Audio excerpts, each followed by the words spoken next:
Hello, and thank you very much to the German Presidency for inviting me to participate in this conference. I welcome it, I welcome the timing. It's important right now to discuss next steps in the digitalisation of justice and of access to justice. I was asked to give what's called an impulse statement. And I guess that is probably best used as an opportunity to put some considerations for the framing of the discussion today. And so let me throw out a few thoughts to you. The first of those, of course, is that we're not talking about whether justice will digitalise, whether there's a role for tech. Tech is not going away. The future is inevitable. What's more, the future has already arrived. Tech is already being deployed in the justice system. That system is digitalising. We see this in the transposition to the digital space of so many support and administrative functions, in particular those used by judges. We also, as we go forward, have to acknowledge that this is a good project, that the digitalisation of justice and of access to justice can transform the experience within the justice system for the good, for the rights holder, for the citizen. For example, there's no doubt it can speed up justice. It can finally bring to bear, or resolve rather, a persistent problem in some of our member states. It can also, and this is often a virtue, it can make the judicial system and judicial process more transparent.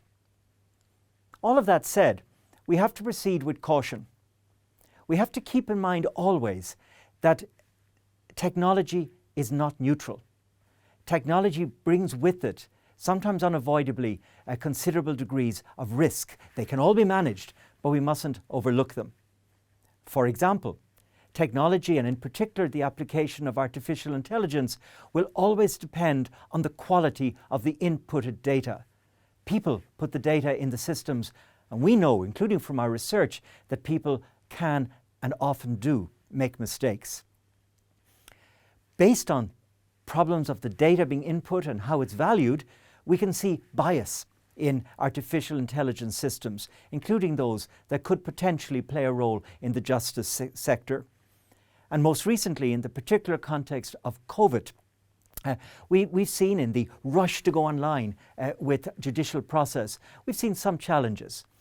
Challenges of equality of arms, of equality between litigants, of the access for some litigants to vital documentation.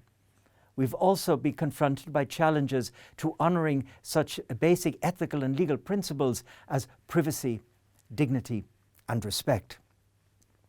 Now, as we proceed, and proceed we must, it's important that we recognise that this is not an exclusive European conversation. It's taking place everywhere in the world. And so let's bring all of that global experience and practice into play so that we can forge the best possible models here in the European Union. I think it's also very important to get the best possible models that we sit down with the technology sector, sit as equals to work out between us how best to resolve the problems so that we can move forward. And in conclusion, let me say that we must never forget that we're dealing here with law. And I'm referring, of course, to human and fundamental rights law as a baseline for everything we do, every decision we take, every application and step that we develop.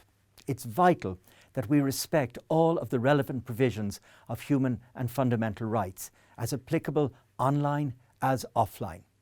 And so, dear friends, as you and as we proceed in this important and rapidly developing area, please let me assure you that you can always count on the EU Fundamental Rights Agency as a partner and friend as we go forward together. Thank you.